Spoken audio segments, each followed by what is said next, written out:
It is 2:47 in the morning on March 6th, 2026, and I cannot sleep. I've been sitting at this desk for the last 4 hours with my Bible open, 3 different commentaries spread out beside me, and a legal pad covered in notes that I keep having to rewrite because every time I think I understand what I am looking at, the text opens up another layer underneath it, and I need to tell you what I found tonight. I need to tell you right now because I do not think this can wait until morning. So let me just say this up front. I know what this kind of video looks like from the outside. I know there are 1,000 channels that will tell you they had a dream, or they heard a voice, or they were shown something in the night, and then they build an entire message on that one experience with nothing underneath it. I am not doing that tonight. What I am going to walk you through is not primarily a vision. It is a textual discovery. It is something I found in the original language of Scripture, cross-referenced across 4 separate books of the Bible, confirmed by a man who lived in the 2nd century and sat under the direct teaching of someone who knew the Apostle John personally. And when all of those threads came together tonight, I had to stop writing. I had to put my pen down because what they are saying when you line them up the way I am going to show you is something that most people sitting in churches right now have never been told. I want to ask you something before we go any further. You found this video tonight. Maybe the algorithm served it to you. Maybe someone sent it to you. Maybe you were searching for something and this came up. But I want you to consider the possibility that you did not find this by accident, because what I am about to walk you through is not for everyone. It is for the person who is already sensing that something is shifting. It is for the person who has been feeling an urgency they cannot quite name. It is for the person who has been waking up at strange hours and feeling like they need to be paying attention to something they cannot yet identify. If that is you, stay with me, because what I found in the text tonight is going to give that feeling a name. Here is what we are going to cover. We are going to go through 7 specific connections, 7 places where the biblical text, the original Hebrew and Greek, the testimony of the early church fathers, and the observable conditions of our current moment all converge on the same answer to the same question, and that question is the one that the disciples asked Jesus directly in Matthew chapter 24, verse 3. They came to him privately on the Mount of Olives, and they asked him, "Tell us, when will these things be, and what will be the sign of your coming and of the end of the age?" Now, I need you to hear something about that question, because in the original Greek, the word they used for end is not the word you might expect. They did not use the word telos, which means a completed goal or a finished purpose. They used the word sunteleia, and sunteleia in the Greek means the joint completion of multiple things happening simultaneously. It is a compound word. Sun means together with. Teleia means completion. So what the disciples were actually asking was not just when does it end. They were asking when do all of these things reach their completion together at the same time, converging on a single point. And that distinction matters enormously for everything I am about to show you tonight, because the answer Jesus gave them was not a single sign, it was a convergence. It was a picture of multiple streams all flowing into the same moment, and that is exactly what I found tonight in the text.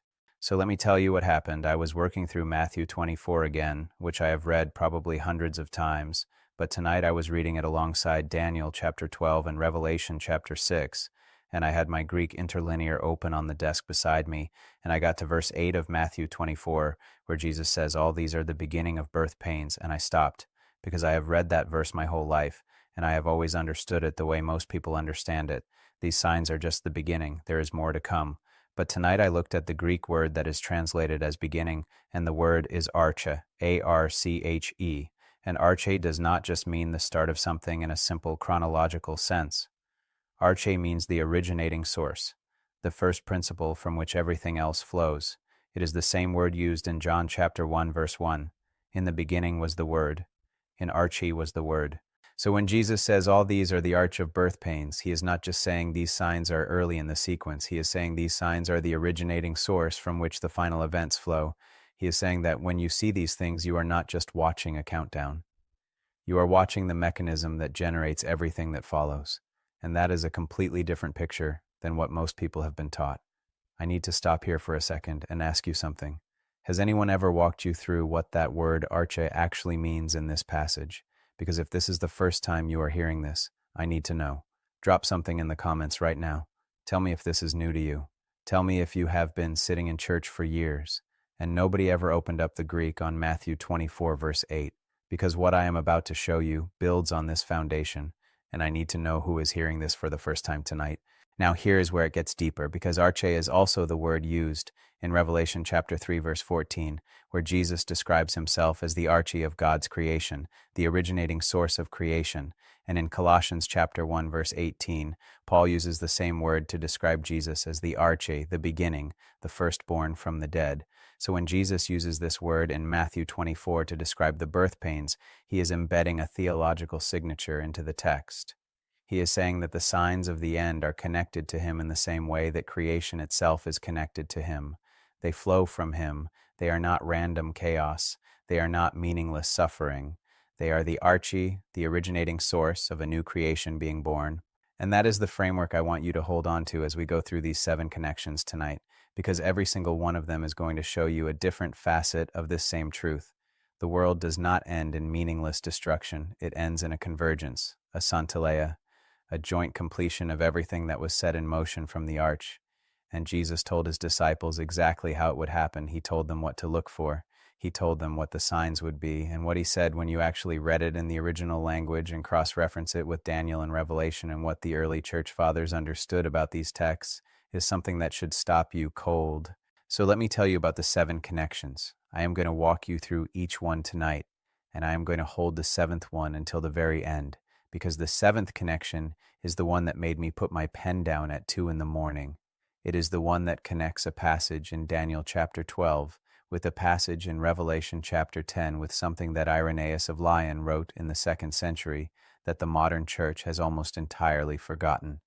And when you see how those 3 things line up, you are going to understand why I could not sleep. But before we get to the 7 connections, I need to give you the foundation. I need to show you the real-world anchor that makes all of this urgent right now, in this specific moment, on this specific date, because this is not a message that could have been given at any point in history. This is a message for right now. And the reason I know that is not because I had a feeling. It is because of what is happening in the text, in the observable world, and in the convergence of both that I am going to show you tonight. Stay with me, because we are just getting started. So let me give you the foundation. Let me show you why this moment, this specific window of time we are living in right now, is different from every other moment in history, when people have looked at the signs and said something is coming. Because people have been saying something is coming for 2,000 years. I know that. You know that. And I think one of the reasons so many people have tuned out the prophetic conversation entirely is because they have heard the urgency before and then watched the predicted moment pass without incident. And so they built a wall, a reasonable wall, a wall that says, I have heard this before, and I am not going to let myself get worked up about it again. I understand that wall. I had that wall. But here is what I need to show you, because the question is never whether signs are appearing. The question is whether the signs are converging, and convergence is something different from individual signs appearing in isolation. Individual signs have appeared throughout history. Wars and rumors of wars have existed in every century. Earthquakes have happened in every generation. False prophets have risen and fallen across 2,000 years of church history.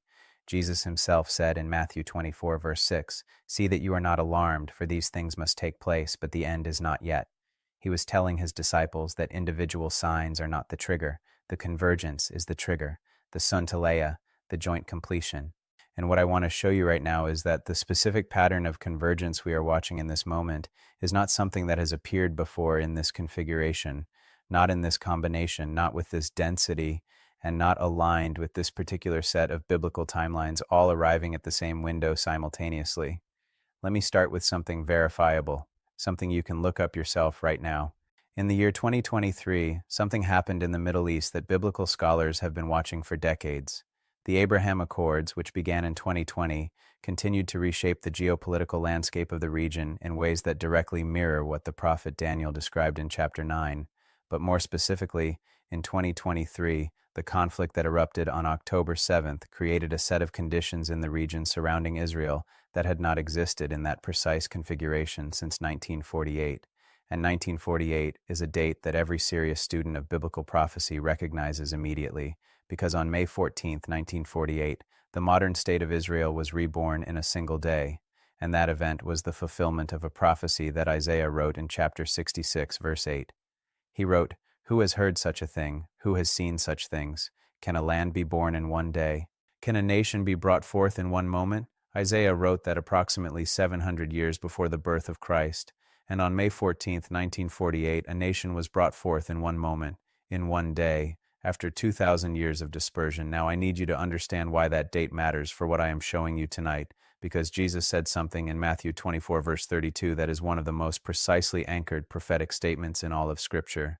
He said, "Learn the parable of the fig tree. When its branch becomes tender and puts out its leaves, you know that summer is near. So also when you see all these things, you know that he is near, at the very gates." And then he said something in verse 34 that has been debated and discussed and argued over for 2,000 years.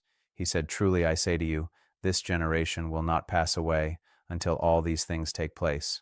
Now, the word generation in the Greek is genia, Genea, and genia can mean a biological generation, a span of years, or it can mean a race or a people group. But here's what I want you to notice. Jesus connected this statement directly to the parable of the fig tree, and the fig tree in Hebrew prophetic literature is one of the most consistent symbols for the nation of Israel. You find it in Hosea chapter 9 verse 10, you find it in Joel chapter 1 verse 7, you find it in Jeremiah chapter 24. The fig tree is Israel, and when Jesus said, "When you see the fig tree put out its leaves," he was describing a moment when Israel would come back to life after a long dormancy. That moment was 1948. And so, the question that biblical scholars have wrestled with ever since is this: if the generation that sees the fig tree put out its leaves is the generation that will not pass away until all these things take place, then how long is that generation, and what does that tell us about the timeline we are living in right now? Now, I am not going to stand here and give you a specific date. Jesus himself said in Matthew 24 verse 36 that no one knows the day or the hour, not even the angels of heaven, but the Father only. And I take that seriously. I am not going to do what so many have done and try to calculate a precise date and then watch it pass and have to explain why nothing happened. That is not what this is. But here is what I am going to show you, because there is a difference between knowing the day and the hour and understanding the season. And Jesus rebuked the Pharisees in Matthew chapter 16 verse 3 for being able to read the weather but not being able to read the signs of the times. He expected his followers to be able to recognize the season even if they could not know the precise moment. And the season we are in right now, when you look at the convergence of the biblical timelines, the geopolitical conditions, the cultural and spiritual indicators, and the specific prophetic patterns that are aligning simultaneously, is unlike any season that has come before it. So let me introduce you to the first of the 7 connections, and I want you to hold this one carefully because it is the foundation on which everything else tonight is built. The first connection is this. In Daniel chapter 12, verses 1 through 4, the angel speaking to Daniel describes the time of the end with a specific phrase. He says it will be a time of trouble such as never has been since there was a nation until that time. And then he says something that most people read right past. He says, "But at that time your people shall be delivered, everyone whose name shall be found written in the book." And then in verse 4 he says, "But you, Daniel, shut up the words and seal the book until the time of the end. Many shall run to and fro, and knowledge shall increase." Now, I have heard that verse preached dozens of times, and almost every time I have heard it, the preacher focuses on the phrase knowledge shall increase and connects it to the internet or to artificial intelligence or to the information explosion of the modern era. And that connection is not wrong, but it is incomplete, because the Hebrew word translated as knowledge here is not the ordinary word for information or data. The word is da'at, D-A-A-T. And da'at in Hebrew does not mean the accumulation of facts. Da'at means intimate relational knowledge. It is the same word used in Genesis chapter 4 verse 1, where it says Adam knew Eve his wife, and she conceived. That is da'at. It is the knowledge of deep personal encounter. It is the knowledge that comes from being in the presence of something and being changed by it. So when Daniel 12 verse 4 says knowledge shall increase in the time of the end, it is not primarily talking about the internet. It is talking about an increase in intimate encounter with the living God. It is talking about a generation that will have access to a depth of revelation and personal encounter with the divine that previous generations did not have in the same measure. And here is where that connects to something Jesus said in Matthew 24 verse 14. He said, "And this gospel of the kingdom will be proclaimed throughout the whole world as a testimony to all nations, and then the end will come." The Greek word translated as proclaimed is kerusso, K-E-R-U-S-S-O. And kerusso means to herald, to announce as a town crier would announce a royal proclamation. It carries the weight of official declaration. It is not casual conversation about faith. It is the bold, public, authoritative announcement of the kingdom of God. And what we are watching right now, in this specific moment in history, is the most rapid and widespread proclamation of the gospel that has ever occurred in human history. The combination of digital technology, translation tools, and global communication infrastructure means that the message of Christ is reaching people groups and language groups that have never heard it before at a rate and scale that was impossible in any previous generation. So the first connection is this. Daniel 12 describes an increase in da'at, an intimate relational knowledge, as a marker of the time of the end, and Matthew 24 describes the worldwide proclamation of the gospel as the event that immediately precedes the end.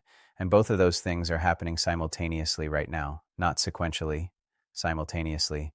That is the Santaleia. That is the joint completion beginning to take shape. But here's what I need you to understand about this first connection. It is not just a sign of the end, it is an invitation. Because if da'at, intimate relational knowledge of God, is increasing in the time of the end, then the question is not just whether you are watching the signs. The question is whether you are participating in the increase, whether you are one of the people in whom that da'at is growing, whether you are pressing into the kind of encounter with God that Daniel 12 is describing.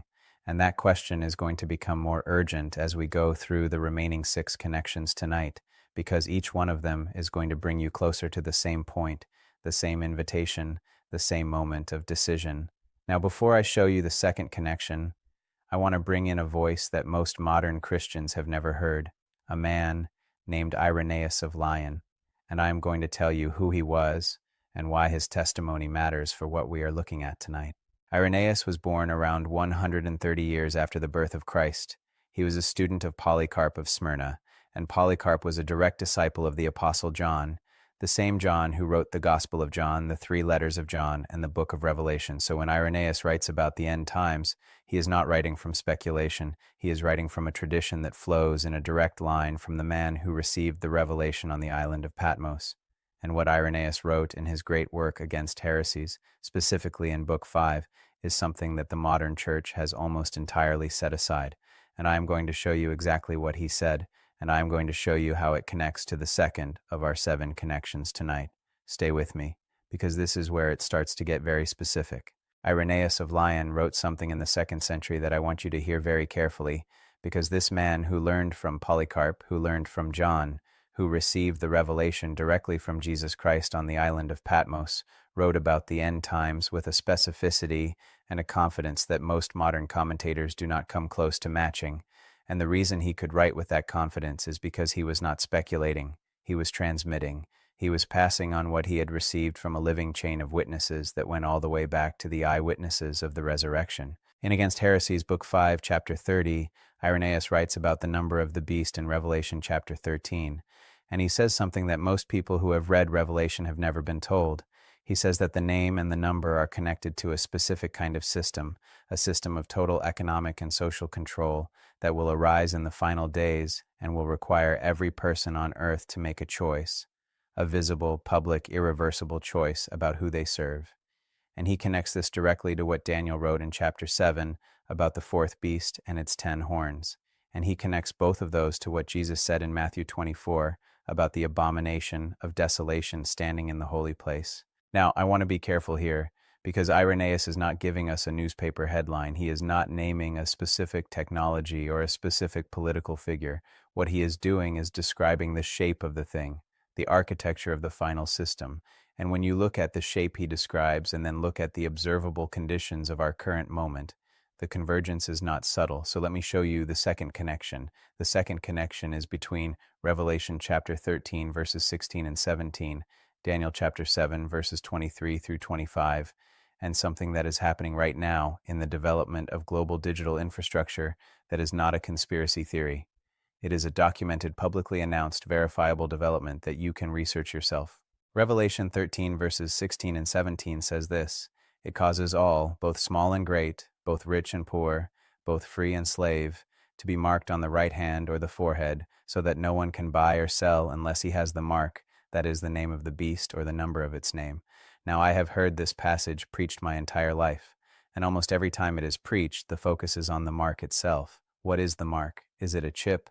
Is it a tattoo? Is it something digital? And those are not unreasonable questions. but I want to show you something in the text that most people miss entirely, because the most significant word in that passage is not mark. The most significant word is causes. In the Greek, the word translated as causes is poieo, P-O-I-E-O, and poieo means to make, to produce, to bring into existence. It is an active, creative word. It describes an agent that is actively constructing a reality, not just enforcing a rule. The beast in Revelation 13 is not just demanding compliance. It is constructing a world in which non-compliance becomes functionally impossible. It is building a system so total, so comprehensive, so embedded in the infrastructure of daily life, that opting out is not a matter of personal preference. It is a matter of survival. And now look at Daniel chapter 7, verse 23. The angel interpreting the vision says, "The fourth beast shall be a fourth kingdom on earth, which shall be different from all other kingdoms, and it shall devour the whole earth and trample it down and break it to pieces." And in verse 25 he says, "This kingdom shall think to change times and laws." The phrase change times and laws in the Aramaic is yeshane zimnin vedath, and the word yeshane means to alter fundamentally, to transform the essential nature of something, and zimnin means appointed times, the fixed rhythms and structures that organize human life. So what Daniel is describing is not just a political power that makes new laws. He is describing a system that fundamentally restructures the way human beings experience time, order, and social reality. A system that rewrites the basic architecture of how life is organized. And here's where I need you to think about what is happening right now. Not in a speculative way, in a documented, verifiable way. In 2023, the Bank for International Settlements, which is the central bank of central banks, the institution that coordinates monetary policy for the major economies of the world, published a report on central bank digital currencies.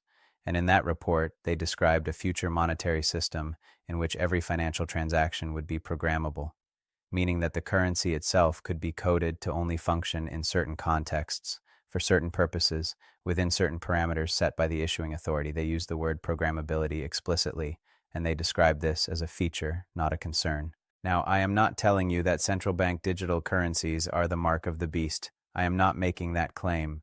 What I am showing you is the shape, the architecture, the poieo, the active construction of a system in which the ability to buy and sell is tied to compliance with a centralized authority in a way that has never been technically possible before in human history. And that shape, that architecture, is exactly what Revelation 13 describes. And it is exactly what Irenaeus described in the 2nd century when he wrote about the system of the final days. And here is what Irenaeus said that I need you to hear. He wrote in a still more certain and unmistakable manner, by means of the events which shall occur in the time of Antichrist, it is shown that he, speaking of the Antichrist being an apostate and a robber, is anxious to be adored as God, and that although a mere slave, he wishes himself to be proclaimed as a king.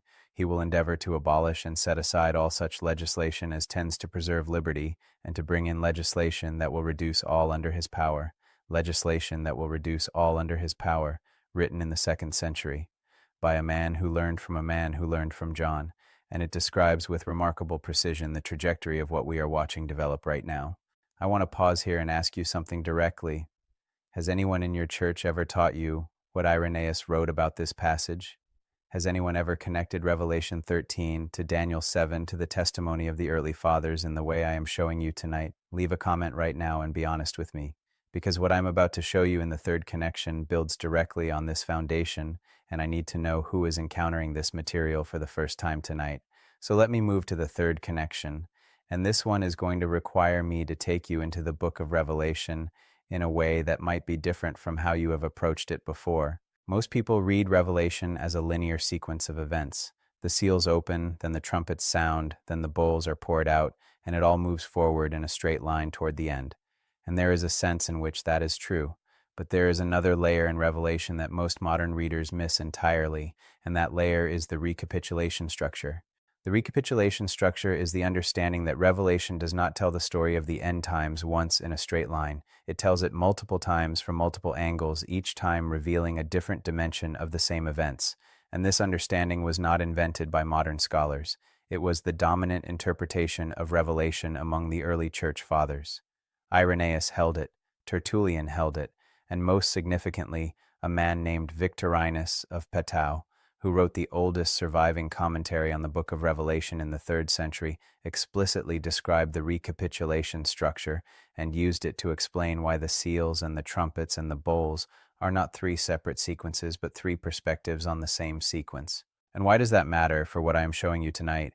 Because it means that when you read the 6th seal in Revelation chapter 6, verses 12 through 17, and you read the 6th trumpet in Revelation chapter 9, verses 13 through 21, and you read the 6th bowl in Revelation chapter 16, verses 12 through 16, you are not reading about 3 separate events separated by years or decades. You are reading 3 descriptions of the same convergence from 3 different angles. And when you lay those 3 descriptions side by side and look at what they have in common, something emerges that is both terrifying and clarifying. All 3 of them describe a gathering, a convergence of forces at a specific location. All 3 of them describe a moment when the kings of the earth, the powers of the world, are assembled together, and all 3 of them describe a divine response to that assembly that is unlike anything that has come before it. The 6th seal describes cosmic signs, the sun becoming black as sackcloth, the moon becoming like blood, the stars falling from the sky, and the kings of the earth and the great ones and the generals and the rich and the powerful, hiding themselves in caves and among the rocks of the mountains, calling to the mountains and rocks, fall on us and hide us from the face of him who is seated on the throne and from the wrath of the Lamb. The 6th trumpet describes the release of 4 angels who had been bound at the great river Euphrates, prepared for the hour, the day, the month, and the year to kill 1/3 of mankind, and an army of 200 million. And the 6th bowl describes the drying up of the great river Euphrates to prepare the way for the kings from the east, and 3 unclean spirits like frogs coming from the mouth of the dragon, and from the mouth of the beast, and from the mouth of the false prophet, gathering the kings of the whole world to the place that in Hebrew is called Armageddon. 3 descriptions, 3 angles, 1 convergence, and here is the 3rd connection. Because in Matthew 24, verse 29, Jesus says, immediately after the tribulation of those days, the sun will be darkened, and the moon will not give its light, and the stars will fall from heaven, and the powers of the heavens will be shaken. And then he says in verse 30, then will appear in heaven the sign of the Son of Man, and then all the tribes of the earth will mourn, and they will see the Son of Man coming on the clouds of heaven with power and great glory. The cosmic signs that Jesus describes in Matthew 24, verse 29 are the same cosmic signs described in the 6th seal of Revelation chapter 6. The same darkening of the sun, the same moon like blood, the same stars falling, and both of them are followed immediately by the appearance of the Son of Man in power and glory. This is not a coincidence. This is a deliberate textual convergence. Jesus is telling his disciples in Matthew 24 that the sequence he is describing will culminate in the same moment that John sees in Revelation 6. And when you add Daniel chapter 12, verse 1, which describes the greatest time of trouble the world has ever seen, immediately preceding the deliverance of God's people, you have 3 separate books of the Bible, written centuries apart, by 3 different human authors, all describing the same convergence from 3 different vantage points. That is the Sunteleia, that is the joint completion, and it is not abstract theology, it is a specific sequence of events that Jesus himself described, that Daniel saw in vision, and that John received on Patmos, and it is a sequence that the early church fathers understood and taught and passed down through a living chain of witnesses that the modern church has largely forgotten. Now, I told you at the beginning that I was holding the 7th connection until the end, and I am still holding it, but I want to give you a glimpse of where we are going, because the 7th connection involves a passage in Daniel chapter 12 that most people read as a closed statement, a sealed prophecy, something that was not meant to be understood until the time of the end. And the reason I believe we are in that time is not just because of the geopolitical conditions or the technological developments or the cultural collapse of the church. It is because of something specific in the text of Daniel 12 that I found tonight that I have never seen anyone else point out. And when I show it to you, alongside what Irenaeus wrote and alongside a specific passage in Revelation chapter 10, I think you are going to understand why I could not sleep. But first, I need to show you connections 4 and 5, because they are the bridge between where we are right now and where we are going. And connection 4 involves something that happened in the sky that you can verify with any astronomy software on your phone. Stay with me. So let me talk about the sky, because one of the things that Jesus said in Matthew 24 that most modern preachers skip over very quickly is what he said in verse 29 about the signs in the heavens. And one of the things that Joel said in chapter 2, verses 30 and 31 is something that the Apostle Peter quoted directly on the day of Pentecost in Acts chapter 2. Peter stood up in front of a crowd of thousands of people and he quoted Joel. He said, "And I will show wonders in the heavens above and signs on the earth below, blood and fire and vapor of smoke. The sun shall be turned to darkness and the moon to blood before the day of the Lord comes, the great and magnificent day." Peter quoted that on the day of Pentecost, the day the church was born. And most people read that as Peter saying the prophecy of Joel was being fulfilled right then in the outpouring of the Spirit. And there is a sense in which that is true. The last days began at Pentecost. But here is what I need you to notice. Peter did not say Joel's prophecy is now complete. He said this is what was spoken by the prophet Joel. He was saying the age that Joel described has now begun. The age of the Spirit, the age of signs and wonders, the age that culminates in the moon turning to blood before the day of the Lord. And the moon turning to blood is not just poetic language. It is a description of a specific astronomical phenomenon that has a name, a blood moon, a total lunar eclipse in which the moon takes on a deep red color because of the way the Earth's atmosphere refracts sunlight during the eclipse. And blood moons are not rare in isolation. They happen several times per decade. But what is rare, what is historically significant, is when blood moons occur in a specific pattern called a tetrad. 4 consecutive total lunar eclipses with no partial eclipses in between. And what is even more rare, what has happened only a handful of times in the last 500 years, is when a blood moon tetrad falls on Jewish feast days, on Passover and on the Feast of Tabernacles in consecutive years. Now I want to be careful here, because I am not building a prophetic system on blood moons alone. What I am doing is showing you one thread in a larger convergence, one data point in a pattern that includes multiple streams of evidence. But this thread is significant, and here is why. In the last 500 years, blood moon tetrads falling on Jewish feast days have occurred 3 times. In 1549 and 1550, in 1949 and 1950, and in 1967 and 1968. And in each case, those astronomical events coincided with historically significant events involving the Jewish people and the land of Israel. The tetrad of 1549 and 1550 coincided with the expulsion of Jews from various European territories and the consolidation of Jewish communities in the Ottoman Empire. The tetrad of 1949 and 1950 coincided with the rebirth of the State of Israel and the First Arab-Israeli War. The tetrad of 1967 and 1968 coincided with the Six-Day War, in which Israel captured Jerusalem and reunified the city for the first time in nearly 2,000 years. 3 tetrads, 3 historically pivotal moments for Israel, and then in 2014 and 2015, a 4th tetrad occurred, falling again on Passover and the Feast of Tabernacles in consecutive years. And that tetrad coincided with a period of significant escalation in the Middle East, the rise of new regional powers, and the beginning of a geopolitical realignment that is still unfolding right now as I sit here at this desk at nearly 3 in the morning. Now here is the 4th connection, and this is where I need you to stay very close to the text with me. In Joel chapter 2, verse 31, the prophet says the moon will be turned to blood before the great and terrible day of the Lord comes. The Hebrew word translated as before is lifnei, L-I-F-N-E-I, and lifnei means in the face of, or in the presence of, or immediately preceding. It is not a word that describes a distant warning.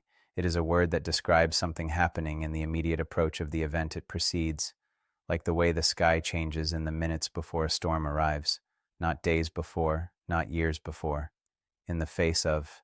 And in Revelation chapter 6, verse 12, when the 6th seal is opened, John writes, "When he opened the 6th seal, I looked, and behold, there was a great earthquake, and the sun became black as sackcloth, the full moon became like blood," the same image, the moon like blood, and it is placed at the 6th seal, which in the recapitulation structure I showed you earlier is the same convergence point that Matthew 24, verse 29 describes, and that the 6th trumpet and the 6th bowl also describe from their respective angles. So Joel says, the moon turns to blood immediately before the day of the Lord. Revelation 6 places the moon like blood at the moment of the 6th seal, which is the convergence point immediately preceding the return of Christ. And Matthew 24 places the cosmic signs immediately after the tribulation and immediately before the appearance of the Son of Man in the clouds. 3 texts, 3 witnesses, 1 convergence point, and the astronomical pattern of blood moons falling on Jewish feast days has appeared 4 times in the last 500 years. each time coinciding with a pivotal moment in the prophetic story of Israel. I'm not telling you that a blood moon is the trigger. I'm showing you that God has been using the heavens as a signaling system throughout history, exactly as he said he would in Genesis chapter 1, verse 14, where he said, "Let there be lights in the expanse of the heavens to separate the day from the night, and let them be for signs and for seasons and for days and years." The Hebrew word translated as signs there is otot, O-T-O-T, and otot means signals, markers, indicators. God built a signaling system into the fabric of creation from the very beginning, and he has been using it to mark the pivotal moments of his redemptive story ever since. If what I just showed you about the blood moon pattern and its connection to Joel and Revelation and Matthew 24 is landing with you right now, I want you to hit the like button, not for me, because there are people in your life who are sleeping through what is happening right now, people who have never seen these three texts lined up side by side, people who have never heard that the astronomical pattern of blood moons on feast days has appeared 4 times in 500 years and each time marked a pivotal moment for Israel. Every like puts this in front of someone who is searching for exactly this tonight. 1 second. That is all it takes. Now let me show you the fifth connection, because this one is going to take us somewhere that I think is going to surprise you. It is going to take us into the letters of Paul, specifically into 1 Thessalonians chapter 4 and 1 Corinthians chapter 15. And it is going to show you something about the catching away, the rapture, that most people who believe in it have never seen in the original Greek, and something that most people who are skeptical of it have never been shown from the text. So let me start with the word itself, because the word rapture does not appear in most English translations of the Bible, and that fact alone has caused enormous confusion and unnecessary division in the church. People who are skeptical of the rapture often point to this and say the word is not even in the Bible, and people who believe in the rapture sometimes struggle to explain where the word comes from. So let me settle this right now. The word rapture comes from the Latin word rapturo, which is the Latin translation of the Greek word harpazo, H-A-R-P-A-Z-O.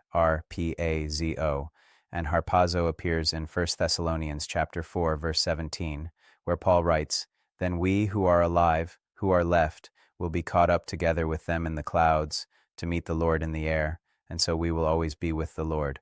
The phrase caught up is harpazo in the Greek, and harpazo means to seize, to snatch, to take by force, to carry off suddenly. It is a violent, sudden, irresistible action. It is the same word used in John chapter 10, verse 28, where Jesus says, "No one will snatch them out of my hand." It is the same word used in Acts chapter 8, verse 39, where the Spirit of the Lord suddenly carried Philip away after he baptized the Ethiopian eunuch. So the rapture, the catching away, is not a theological invention of the 19th century.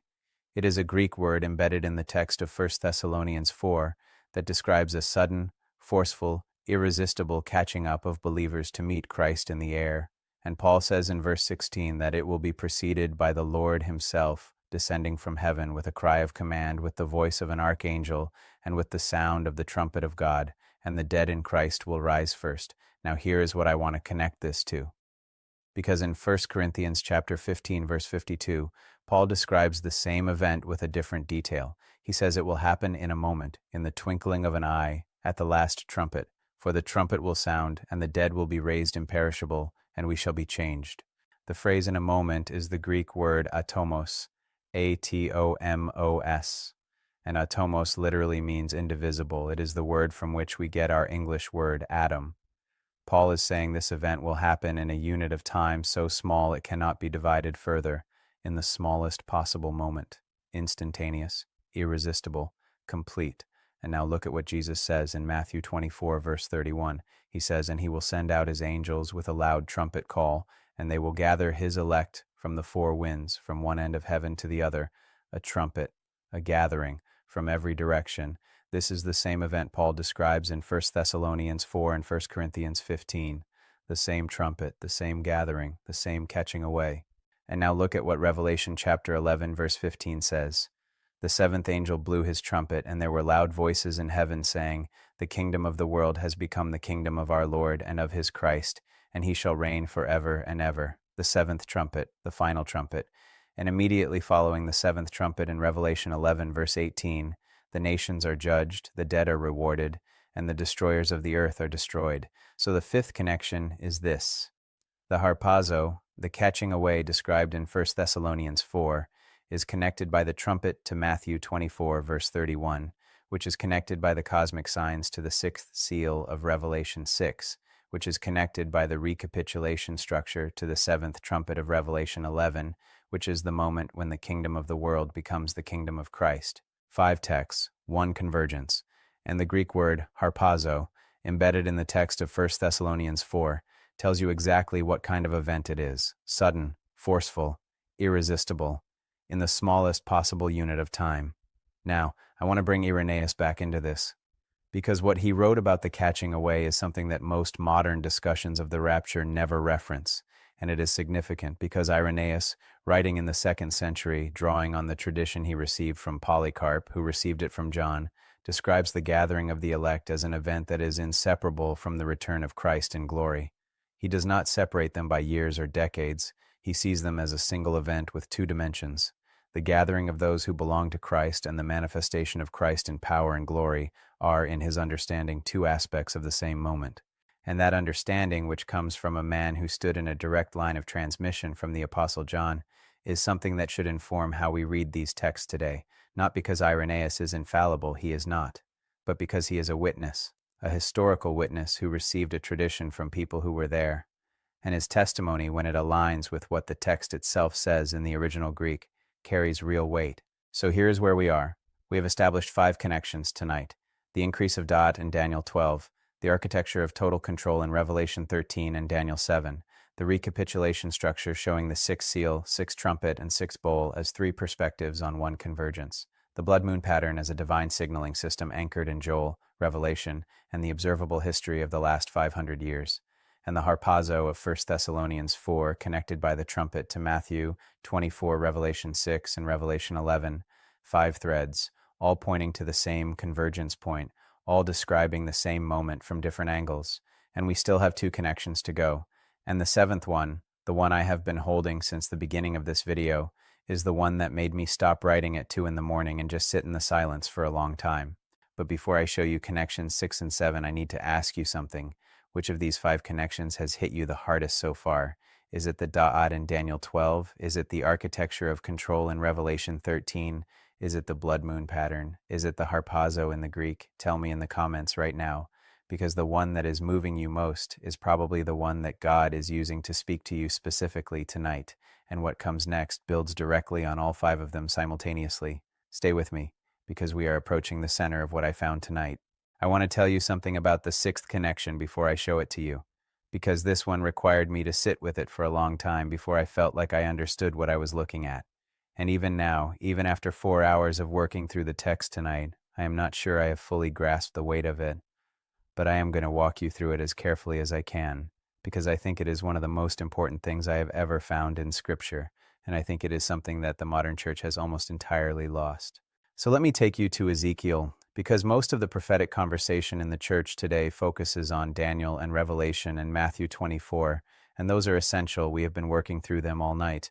But there is a prophetic thread in Ezekiel that runs parallel to all of those texts, and that illuminates them in a way that I do not think you can fully understand them without. And specifically, I want to take you to Ezekiel chapter 37 and Ezekiel chapters 38 and 39. Because these 2 passages, read together, describe a sequence of events that is so precisely aligned with what we are watching unfold in the Middle East right now that it is difficult to read them without feeling the weight of what they are saying. Let me start with Ezekiel 37, the Valley of Dry Bones. You probably know this passage. The prophet is carried by the Spirit of God into a valley filled with dry bones, and God asks him, "Son of man, can these bones live?" And Ezekiel says, "O Lord God, you know." And God tells him to prophesy to the bones, and as he prophesies, the bones come together, sinew and flesh and skin cover them, and then breath enters them and they stand on their feet, an exceedingly great army. Now, most people read this passage as a metaphor for spiritual revival, and there is a dimension of that in the text, but the context makes clear that this is not primarily a metaphor, because in verse 11, God explains the vision explicitly. He says, "Son of man, these bones are the whole house of Israel. They say, our bones are dried up, and our hope is lost. We are indeed cut off." And then in verse 12 he says, "Therefore prophesy and say to them, Thus says the Lord God, Behold, I will open your graves and raise you from your graves, O my people." and I will bring you into the land of Israel. This is a prophecy about the physical restoration of the nation of Israel, the regathering of the Jewish people from the nations of the world to the land of their fathers, and it was fulfilled in its initial stage on May 14th, 1948, when a nation was brought forth in one day, when the dry bones began to come together. But here is what most people miss, because the vision does not end with the bones coming together and the flesh covering them.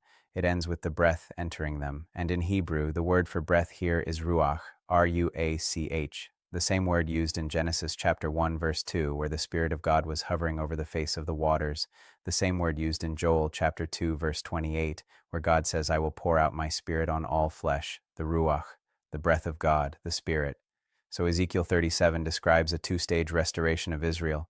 First, the physical regathering, the bones coming together, the nation reborn, and then the spiritual awakening, the Ruach entering, the breath of God filling the restored nation. And the second stage has not yet been fully fulfilled. It is still coming. And when it comes, it will be one of the most significant prophetic events in human history. And now look at what immediately follows in Ezekiel 38. Because the very next chapter, immediately after the vision of the dry bones and the restoration of Israel, God begins to describe an invasion, a massive coalition of nations coming against the restored land of Israel from the north. And the leader of this coalition is described as Gog of the land of Magog, the chief prince of Meshech and Tubal. Now, I am not going to spend a lot of time on the identification of Gog and Magog tonight. That is a deep study in itself, and it deserves its own full treatment, but I want to show you the structure of the passage, because the structure is the sixth connection. In Ezekiel 38, verse 8, God says to Gog, after many days you will be mustered. In the latter years you will go against the land that is restored from war, the land whose people were gathered from many peoples upon the mountains of Israel, which had been a continual waste. Its people were brought out from the peoples and now dwell securely, all of them. The latter years. In the Hebrew, the phrase is Acharit Hashanim, A-C-H-A-R-I-T-H-A-S-H-A-N-I-M. And Acharit means the end, the final part, the latter portion, and Hashanim means the years. So Acharit Hashanim means the final years, the end of the years, and this invasion is placed explicitly in the final years after the restoration of Israel, after the people have been gathered from many nations and are dwelling in the land. That description fits the current state of Israel with remarkable precision. The modern state of Israel is a land restored from war. Its people were gathered from many peoples, from over 100 nations of the world, and they dwell in the land today, though not yet in the full security that the later verses of Ezekiel 38 describe. And now look at Ezekiel 38, verse 18 through 22. When Gog comes against the land of Israel, God says, my hot anger will be roused, for in my jealousy and in my blazing wrath I declare, on that day there shall be a great earthquake in the land of Israel. The fish of the sea, and the birds of the heavens, and the beasts of the field, and all creeping things that creep on the ground, and all the people who are on the face of the earth shall quake at my presence. And the mountains shall be thrown down, and the cliffs shall fall, and every wall shall tumble to the ground. I will summon a sword against Gog on all my mountains, declares the Lord God. Every man's sword will be against his brother. With pestilence and bloodshed I will enter into judgment with him, and I will rain upon him and his hordes, and the many peoples who are with him torrential rains and hailstones, fire and sulfur, a great earthquake, pestilence, fire and sulfur, every wall tumbling to the ground. Now look at Revelation chapter 6, verses 12 through 14, the sixth seal. There was a great earthquake, and the sun became black as sackcloth, the full moon became like blood, and the stars of the sky fell to the earth, as the fig tree sheds its winter fruit when shaken by a gale. The sky vanished like a scroll that is being rolled up, and every mountain and island was removed from its place. A great earthquake, the sky shaking, every mountain removed from its place. And now, look at Revelation chapter 16, verses 17 through 21, the seventh bowl. The seventh angel poured out his bowl into the air, and a loud voice came out of the temple, from the throne, saying, It is done. And there were flashes of lightning, rumblings, peals of thunder, and a great earthquake such as there had never been since man was on earth. So great was that earthquake. And great hailstones, about 100 pounds each, fell from heaven on people. Great hailstones, a great earthquake unlike anything before it. Fire and sulfur in Ezekiel, hailstones in Revelation 16. Three texts: Ezekiel 38, Revelation 6, Revelation 16. All describing the same convergence of divine judgment, all using the same imagery of earthquake, fire, and falling from the sky, all placed at the same point in the prophetic sequence, the final confrontation between the nations and the God of Israel. And here is the sixth connection. The invasion described in Ezekiel 38 is not a separate event from the convergence described in Revelation 6 and Revelation 16. It is the same event described from the perspective of the Old Testament prophet. Ezekiel sees it from the vantage point of Israel and the land. John sees it from the vantage point of heaven and the cosmic order, but they are describing the same moment, the same divine intervention, the same Akarit Hashanim, the final years. And the reason this matters for right now, for this specific moment in history, is that the conditions Ezekiel describes as preceding the invasion are conditions that exist today in a way they have not existed before. A restored Israel, a people gathered from many nations, a land that was a continual waste and is now inhabited, and a coalition of nations to the north and east of Israel that is forming and reforming in real time as I speak. I need to stop here for a moment, because I have been building towards something all night, and I want to make sure you are still with me. I want to make sure the weight of what I am showing you is landing. Because this is not abstract theology, this is not a seminary lecture, this is a description of events that are taking shape in the observable world right now. And the question I need to ask you, the question that has been pressing on me all night as I have been working through these texts, is this: are you ready? Not ready in the sense of having your theology sorted out, not ready in the sense of knowing all the right answers about the sequence of end-time events, ready in the sense of what Jesus described in Matthew 24, verse 44. He said, "Therefore you also must be ready, for the Son of Man is coming at an hour you do not expect." The Greek word translated as ready is hetoimos, Hetoimos, and hetoimos means prepared, equipped, in a state of readiness. It describes someone who is not just aware that something is coming, but who has made the necessary preparations, who has arranged their life in anticipation of the event. And the preparations Jesus describes in Matthew 24 and 25 are not primarily logistical. They are not about stockpiling food or building bunkers. They are about the condition of the heart, about whether you are watching, whether you are praying, whether you are living in a state of active anticipation and surrender to the one who is coming. Now, I told you at the beginning of this video that I was going to hold the seventh connection until the end, and I am still holding it, but I want to give you one more piece of the foundation before I show it to you, because the seventh connection requires you to understand something about the book of Daniel that most people have never been shown, something about the way Daniel 12 ends, something about the specific numbers that the angel gives Daniel at the close of the book, and something about what those numbers mean when you cross-reference them with a passage in Revelation chapter 10 that most people read right past without stopping. But before I get there, I want to bring in another voice from the early church, because I have been referencing Irenaeus throughout this video, and I want to continue to do that. But I also want to introduce you to another man, a man named Hippolytus of Rome. Hippolytus was a student of Irenaeus, so the chain of transmission goes John to Polycarp to Irenaeus to Hippolytus.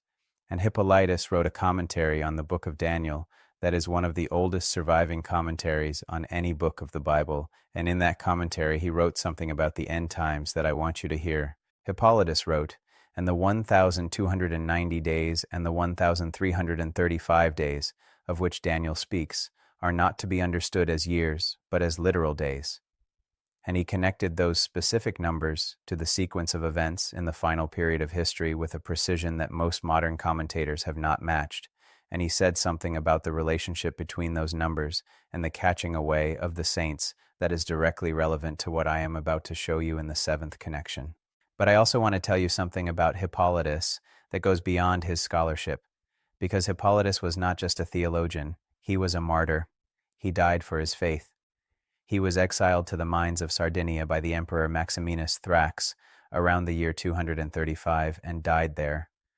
And the fact that he was willing to die for what he believed gives his testimony a weight that no armchair theologian can match.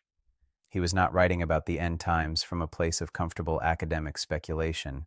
He was writing as a man who understood that following Christ might cost him everything, and it did. And what he wrote about Daniel 12, about those specific numbers at the end of the book, is something I am going to show you in the seventh connection, because when you put Hippolytus alongside the text of Daniel 12 and alongside Revelation chapter 10, something emerges that I have never seen anyone else point out. And it is the thing that made me stop writing tonight, the thing that made me sit in the silence, the thing that I am going to show you before this video ends. So stay with me, because we are almost there. We have covered 5 connections in detail, and I have given you the foundation of the sixth, and now I need to take you deeper into Ezekiel and deeper into the emotional weight of what all of this means, because I do not want you to walk away from this video with just information. Information without transformation is just noise. And what I am carrying tonight, what has been pressing on me since I sat down at this desk 4 hours ago, is not just a desire to show you something interesting in the text. It is a burden, a genuine burden for the people who are going to watch this video and nod along and feel the urgency in the